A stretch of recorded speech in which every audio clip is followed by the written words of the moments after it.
Assalamualaikum warahmatullahi wabarakatuh. Kami dari kelompok 10 akan mempresentasikan materi mengenai biaya, kualitas, dan produktivitas, pengukuran, pelaporan, dan pengendalian. Sebelumnya, perkenalkan anggota dari kelompok kami yaitu Ika Nurita NPM 20101040006, Anggun Sukma Putri NPM 20101040036, Martania Dwi Hapsari NPM 20101040051. Untuk pokok-pokok pembahasan yaitu yang pertama ada pengukuran biaya kualitas. Terdapat definisi kualitas, definisi biaya kualitas, mengukur biaya kualitas. Yang kedua yaitu pelaporan informasi biaya kualitas. Terdapat laporan biaya kualitas, fungsi biaya kualitas, pandangan kualitas yang dapat diterima, fungsi biaya kualitas pandangan cacat nol, manajemen berbasis kegiatan dan biaya kualitas optimal, dan analisis tren. Untuk yang ketiga, terdapat penggunaan informasi biaya kualitas. Yang pertama, skenario A, penetapan harga strategis. Yang kedua, skenario B, analisis produk baru. Untuk yang keempat, produktivitas, pengukuran dan pengendalian. Terdapat pengukuran produktivitas parsial, pengukuran produktivitas total, komponen pemulihan harga. Yang pertama yaitu pengukuran biaya kualitas. Peningkatan kualitas dapat meningkatkan profitabilitas melalui dua cara, yaitu dengan meningkatkan permintaan pelanggan dan mengurangi biaya yang dikeluarkan. Peningkatan kualitas dapat menghasilkan peningkatan yang berarti dalam profitabilitas dan efisiensi perusahaan secara keseluruhan. Kualitas telah menjadi dimensi kompetitif yang penting bagi perusahaan manufaktur maupun jasa, juga bagi usaha kecil dan usaha besar. Untuk yang selanjutnya yaitu definisi kualitas. Pengertian kualitas menurut kamus adalah derajat atau tingkatan kesempurnaan. Dalam hal ini, kualitas adalah ukuran relatif dari kebaikan atau goodness. Mendefinisikan kualitas sebagai kebaikan merupakan makna sangat umum yang tidak memiliki makna operasional. Secara operasional, kualitas diartikan dengan mengadopsi fokus pelanggan. Produk atau jasa yang berkualitas adalah yang memenuhi atau melebihi harapan pelanggan. Harapan pelanggan dapat digambarkan melalui atribut-atribut kualitas yang sering disebut dengan dimensi kualitas. Jadi, produk atau jasa yang berkualitas memenuhi atau melebihi harapan pelanggan dalam 8 dimensi. Yang pertama, kinerja atau performance. Yang kedua, estetika atau estetik. Yang ketiga, kemudahan perawatan dan perbaikan atau serviceability. Yang keempat, fitur atau features. Yang kelima, keandalan atau reliability. Yang keenam, tahan lama atau durability. Yang ketujuh, kualitas kesesuaian atau quality of conformance. Yang kedelapan, kecocokan penggunaan atau fitness for use. Untuk yang selanjutnya yaitu definisi biaya kualitas. Biaya kualitas atau cost of quality adalah biaya-biaya yang timbul karena mungkin atau telah terdapat produk yang kualitasnya buruk. Definisi ini mengimplikasikan bahwa biaya kualitas berhubungan dengan dua subkategori dari kegiatan-kegiatan yang berkaitan dengan kualitas, antara lain, yang pertama, kegiatan pengendalian atau control activities dilakukan oleh suatu perusahaan untuk mencegah atau mendeteksi kualitas yang buruk karena kualitas yang buruk mungkin terjadi. Untuk yang kedua, kegiatan karena kegagalan atau failure activities dilakukan oleh perusahaan atau oleh pelanggannya untuk merespon kualitas yang buruk atau kualitas buruk memang telah terjadi. Biaya kegagalan adalah failure cost, adalah biaya-biaya yang dikeluarkan oleh perusahaan karena telah terjadinya kegiatan karena kegagalan. Definisi mengenai kegiatan-kegiatan yang berhubungan dengan kualitas juga menunjukkan 4 kategori biaya kualitas, yaitu yang pertama biaya pencegahan atau prevention cost. Biaya ini digunakan untuk mencegah kualitas yang buruk pada produk atau jasa yang dihasilkan. Sejalan dengan peningkatan biaya pencegahan, kita mengharapkan biaya kegagalannya turun. Untuk yang kedua, biaya penilaian atau appraisal cost terjadi untuk menentukan apakah produk dan jasa telah sesuai dengan persyaratan atau kebutuhan pelanggan. Untuk yang ketiga, biaya kegagalan internal atau internal failure cost terjadi karena produk dan jasa yang diinginkan tidak sesuai dengan spesifikasi kebutuhan pelanggan. Ketidaksesuaian ini dideteksi sebelum dikirim ke pihak luar. Ini adalah kegagalan yang dideteksi oleh kegiatan penilaian. Untuk yang keempat, biaya kegagalan eksternal terjadi karena produk dan jasa yang dihasilkan gagal memenuhi persyaratan atau tidak memuaskan kebutuhan pelanggan setelah produk disampaikan kepada pelanggan. Untuk yang selanjutnya yaitu mengukur biaya kualitas. Biaya kualitas dapat diklasifikasikan sebagai biaya yang dapat diamati atau tersembunyi. Ada 3 metode untuk mengestimasi biaya kualitas yang tersembunyi. Untuk yang pertama, metode pengali atau multiplier method. Metode ini mengasumsikan bahwa total biaya kegagalan adalah hasil pengali dari biaya-biaya kegagalan yang terukur. Rumusnya, total biaya kegagalan eksternal sama dengan K dikali biaya kegagalan eksternal yang terukur. Untuk yang kedua yaitu metode penelitian pasar atau market research method. Metode ini digunakan untuk menilai dampak kualitas yang buruk terhadap penjualan dan pangsa pasar. Untuk yang ketiga, fungsi kerugian kualitas Taguchi atau Taguchi Quality Loss Function. Fungsi ini mengasumsikan bahwa biaya kualitas yang tersembunyi hanya terjadi atas unit-unit yang menyimpang dari batas spesifikasi atas dan bawah, di mana setiap penyimpangan dari nilai target suatu karakteristik kualitas dapat menimbulkan biaya kualitas yang tersembunyi. Sehingga biaya kualitas yang tersembunyi dapat meningkat secara kuadrat pada saat nilai aktual menyimpang dari nilai target. Persamaan Taguchi yaitu L dikali Y sama dengan K kali Y min T kuadrat. Nilai K dihitung dengan membagi estimasi biaya pada salah satu batas spesifikasi tertentu dengan deviasi kuadrat dari batas nilai target. Rumus K yaitu C per D. Untuk yang selanjutnya yaitu pelaporan informasi biaya kualitas. Sebuah sistem pelaporan biaya kualitas memiliki arti penting bagi perusahaan yang menaruh perhatian serius terhadap perbaikan dan pengendalian biaya kualitas.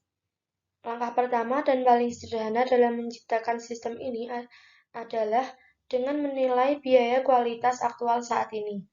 Pencatatan biaya kualitas secara rinci berdasarkan kategorinya memberikan 2 masukan pandangan penting, yaitu yang pertama, catatan tersebut mengungkapkan besarnya biaya kualitas setiap periode, sehingga manajer dapat menilai dampak keuangannya. Kedua, catatan tersebut menunjukkan distribusi biaya kualitas menurut kategori, sehingga para manajer dapat menilai kepentingan relatif masing-masing kategori. Selanjutnya, laporan biaya kualitas. Pentingnya biaya kualitas terhadap segi keuangan perusahaan dapat dinilai dengan mudah dengan menampilkan biaya-biaya kualitas sebagai persentase penjualan aktual. Para manajer memiliki tanggung jawab dalam menilai tingkat kualitas optimal dan menetapkan jumlah relatif yang seharusnya dikeluarkan untuk setiap kategori. Ada 2 pandangan mengenai biaya kualitas optimal. Yang pertama, pandangan tradisional yang mengacu pada pencapaian tingkat kualitas yang dapat diterima. Yang kedua, pandangan kontemporer yang dikenal sebagai pengendalian kualitas total. Selanjutnya yaitu laporan biaya kualitas. Untuk Johnson Products, laporan biaya kualitas per 31 Maret 1998 dapat diketahui dari biaya pencegahan sebesar 115.000 dengan persentasenya 4,11, biaya penilaian 68.000 dengan persentase 2,43, biaya produk gagal internal dengan biaya kualitas 85.000, persentasenya 3,4, untuk biaya produk gagal eksternal sebesar 65.000 dan persentase dari penjualannya sebesar 2,32.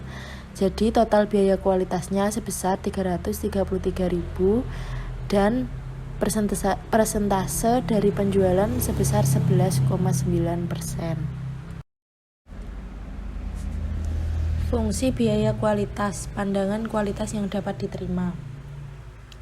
Pandangan kualitas yang dapat diterima mengasumsikan terdapat perbandingan terbalik antara biaya pengendalian dan biaya kegagalan. Ketika biaya pengendalian meningkat, biaya kegagalan seharusnya menurun. Selama penurunan, biaya kegagalan lebih besar daripada kenaikan biaya pengendalian. Perusahaan harus terus meningkatkan usahanya untuk mencegah atau mendeteksi unit-unit yang tidak sesuai. Dan pada akhirnya akan dicapai suatu titik di mana kenaikan tambahan biaya dalam upaya tersebut menimbulkan biaya yang lebih besar daripada penurunan biaya kegagalan. Titik ini mewakili tingkat minimum dari total biaya kualitas. Hal ini merupakan perbandingan optimal antara biaya pengendalian dan biaya kegagalan, serta mendefinisikan apa yang dikenal sebagai tingkat kualitas yang dapat diterima atau AQL.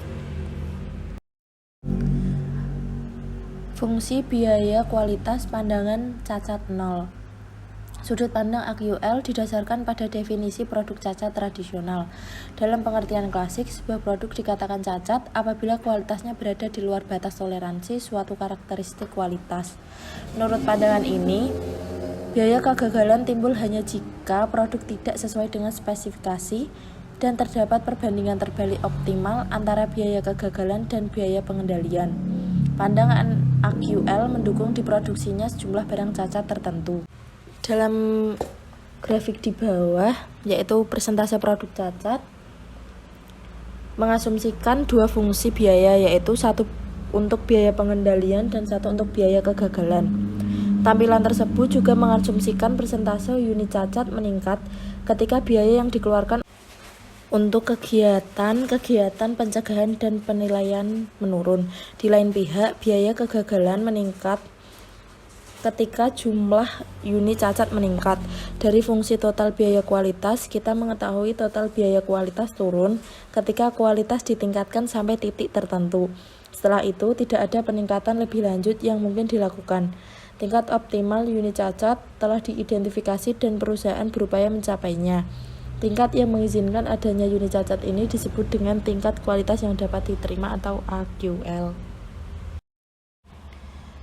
Sifat dinamis biaya kualitas. Sifat dinamis biaya kualitas terdapat 3, yaitu yang pertama, biaya pengendalian tidak meningkat tanpa batas ketika mendekati kondisi tanpa cacat. Yang kedua, biaya pengendalian dapat naik kemudian turun ketika mendekati kondisi tanpa cacat. Dan yang ketiga, biaya kegagalan dapat ditekan menjadi 0. Strategi untuk menekan biaya kualitas cukup sederhana. Yang pertama, lakukan serangan langsung terhadap biaya kegagalan untuk memaksanya menuju titik 0. Yang kedua, lakukan investasi pada kegiatan pencegahan yang tepat untuk menghasilkan perbaikan. Dan yang ketiga, kurangi biaya penilaian sesuai dengan hasil yang dicapai. Dan yang terakhir, melakukan evaluasi secara berkelanjutan dan arahkan kembali upaya pencegahan untuk mendapatkan perbaikan lebih lanjut. Manajemen berbasis kegiatan dan biaya kualitas optimal. Manajemen berbasis kegiatan atau Activity Based Management atau ABM mengklasifikasikan berbagai kegiatan sebagai bernilai tambah dan tak bernilai tambah, serta hanya mempertahankan kegiatan-kegiatan yang memberikan nilai tambah. Prinsip ini dapat diaplikasikan pada kegiatan-kegiatan yang berkaitan dengan kualitas. Kegiatan-kegiatan kegagalan, penilaian, dan biaya-biaya terkait tidak menghasilkan nilai tambah dan harus dihilangkan. Kegiatan pencegahan yang dilakukan secara efisien dapat diklasifikasikan sebagai kegiatan bernilai tambah dan perlu dipertahankan. Analisis tren. Laporan biaya kualitas menunjukkan jumlah dan distribusi biaya kualitas di antara keempat kategori, sehingga menunjukkan peluang untuk perbaikan kualitas. Setelah ukuran-ukuran peningkatan kualitas ditentukan, hal penting yang harus dilakukan perusahaan adalah menentukan apakah biaya kualitas telah berkurang sebagaimana yang direncanakan. Laporan biaya kualitas tidak akan memperlihatkan apakah perbaikan telah terjadi atau tidak. Akan berguna bagi perusahaan untuk mendapatkan gambaran mengenai bagaimana keberhasilan program perbaikan kualitas diterapkan. Di dalam analisis tren, kita dapat mengetahuinya menggunakan bagan atau grafik tren yang menggambarkan perubahan biaya kualitas dari waktu ke waktu. Grafik itu disebut laporan tren kualitas multiperiode. Dengan menggambarkan biaya kualitas sebagai persentase dari penjualan, keseluruhan tren program kualitas dapat dinilai. Tahun pertama yang digambarkan adalah tahun sebelum implementasi program perbaikan kualitas. Dalam grafik tren multiperiode, total biaya kualitas periode per tahun dinyatakan oleh sumbu horizontal dan persentase dari penjualan dinyatakan oleh sumbu vertikal. Grafik yang menunjukkan terdapat tren yang tetap menurun pada biaya kualitas yang dinyatakan sebagai persentase dari penjualan. Grafik tersebut juga menunjukkan bahwa perbaikan masih sangat mungkin untuk dilakukan dalam jangka panjang. Sebagai contohnya, anggaplah perusahaan telah mengalami hal-hal berikut. Untuk biaya kualitas pada tahun 2004 sebesar 440.000 sampai dengan 2008 280.000. Penjualan aktual 2004 sebesar $2.200.000 dan pada 2008 $2.800. Untuk biaya sebagai persentase dari penjualan 2004 20% hingga 2008 menurun menjadi 10%.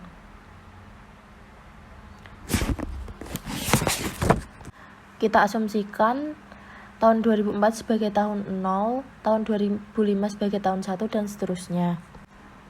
Pencapaian biaya kualitas 3% yaitu persentase target dinyatakan dengan garis horizontal pada grafik. Dari grafik tersebut bisa diketahui bahwa persentase dari penjualan itu mengalami penurunan dari 20 menjadi 10 dari tahun 0 menjadi ke tahun 4. Dari grafik itu menunjukkan bahwa perbaikan masih sangat mungkin untuk dilakukan dalam jangka panjang. Penggunaan informasi biaya kualitas.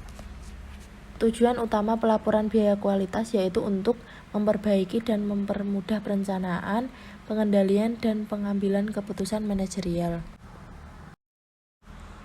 Untuk selanjutnya yaitu skenario yang mengilustrasikan penggunaan informasi biaya kualitas dalam keputusan penetapan harga strategis dan analisis profitabilitas atas desain produk baru. Yang pertama, skenario A, penetapan harga strategis. Mengilustrasikan informasi biaya kualitas dan implementasi program pengendalian kualitas total berguna untuk pengambilan keputusan strategis yang signifikan. Skenario A juga menunjukkan bahwa meningkatkan kualitas bukanlah sebuah obat mujarab.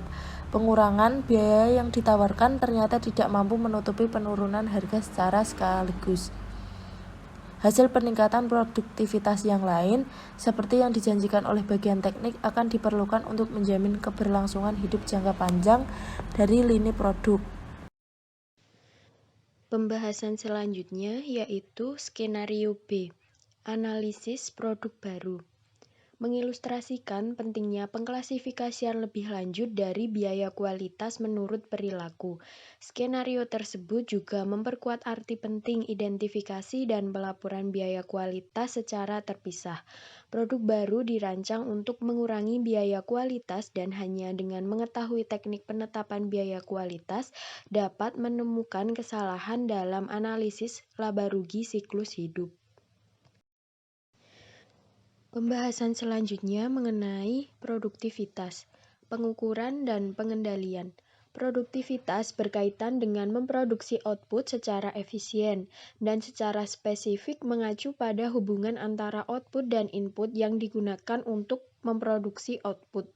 Dalam produktivitas ini ada juga istilah mengenai efisiensi produksi total, di mana pengertiannya adalah suatu titik di mana ada dua kondisi yang terpenuhi, yaitu yang pertama, pada setiap bauran input untuk memproduksi output tertentu, tidak satu input pun yang digunakan lebih dari yang diperlukan untuk menghasilkan output.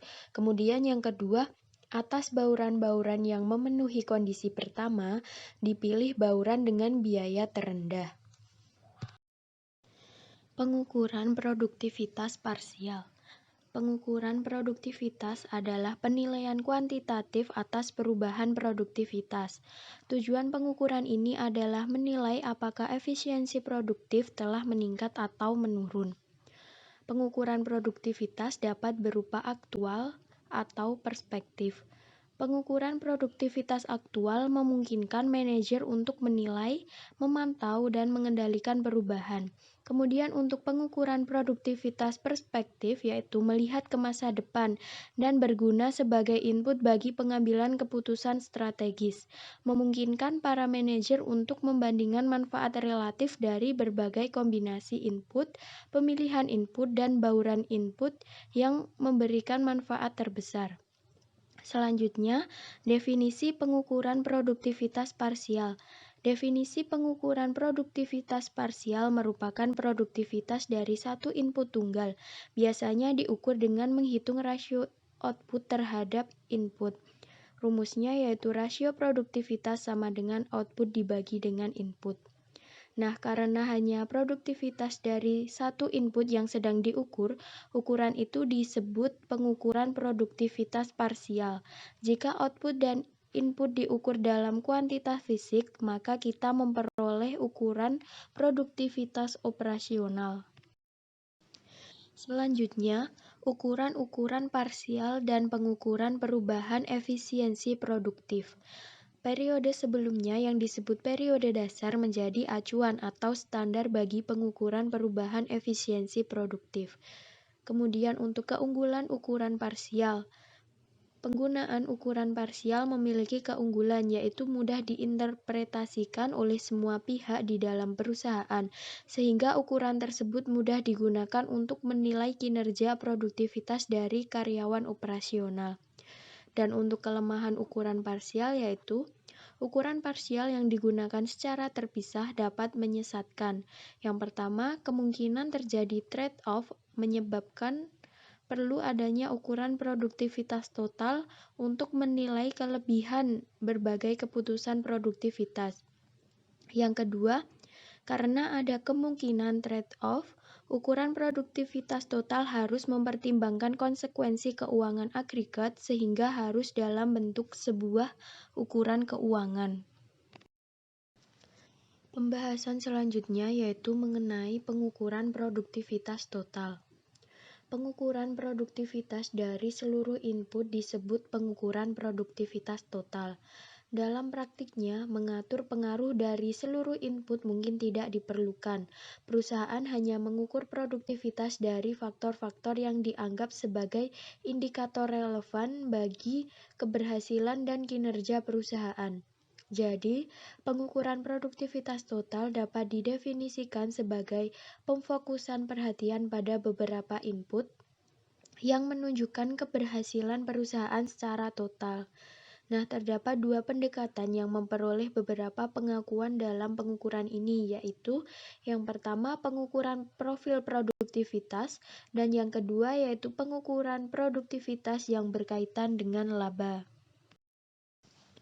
Penjelasan mengenai dua pendekatan yang memperoleh beberapa pengakuan dalam pengukuran produktivitas total, yaitu yang pertama, pengukuran profil produktivitas, menyediakan serangkaian atau sebuah vektor ukuran operasional parsial yang berbeda dan terpisah, untuk mengilustrasikan menggunakan dua input, yaitu tenaga kerja dan bahan.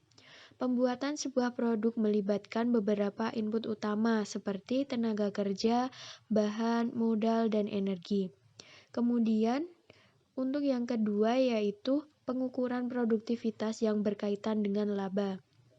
Menilai pengaruh perubahan produktivitas terhadap laba berjalan merupakan salah satu cara menilai perubahan produktivitas. Pengukuran jumlah perubahan laba yang diakibatkan oleh perubahan produktivitas disebut pengukuran produktivitas yang berkaitan dengan laba. Dengan menilai hal tersebut, manajer akan terbantu dalam mengetahui manfaat ekonomis dari perubahan produktivitas. Kemudian terdapat keterkaitan perubahan produktivitas dengan laba, dijelaskan oleh aturan keterkaitan dengan laba. Untuk periode berjalan, hitunglah biaya input yang seharusnya digunakan dalam keadaan tanpa adanya perubahan produktivitas, dan bandingkan biaya tersebut dengan biaya input aktual yang digunakan. Selisih biayanya adalah sejumlah perubahan laba yang disebabkan oleh perubahan produktivitas. Untuk mengaplikasikan aturan ini, input yang seharusnya digunakan selama periode berjalan dalam keadaan tanpa perubahan produktivitas harus dihitung terlebih dahulu. Kemudian untuk pembahasan yang terakhir yaitu mengenai komponen pemulihan harga. Selisih antara perubahan laba total dan perubahan produktivitas terkait dengan laba disebut dengan komponen pemulihan harga. Komponen ini adalah perubahan pendapatan dikurangi perubahan biaya input dengan asumsi tidak ada perubahan produktivitas. Oleh karena itu, komponen pemulihan harga mengukur kemampuan perubahan pendapatan untuk menutupi perubahan biaya input dengan asumsi tidak ada perubahan produktivitas. Kemudian untuk kualitas dan produktivitas. Peningkatan kualitas dapat meningkatkan produktivitas dan juga sebaliknya. Penurunan jumlah unit cacat memperbaiki kualitas, sedangkan pengurangan jumlah input yang digunakan meningkatkan produktivitas. Sebuah perusahaan mungkin saja memproduksi barang dengan sedikit atau tanpa cacat, tetapi masih menjalankan proses yang tidak efisien. Setelah itu terdapat insentif pembagian keuntungan.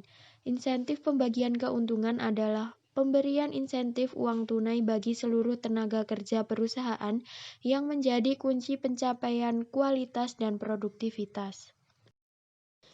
Cukup sekian presentasi dari kelompok 10 mengenai biaya kualitas dan produktivitas, pengukuran, pelaporan, dan pengendalian. Kurang lebihnya mohon maaf, semoga bermanfaat. Terima kasih. Wassalamualaikum warahmatullahi wabarakatuh.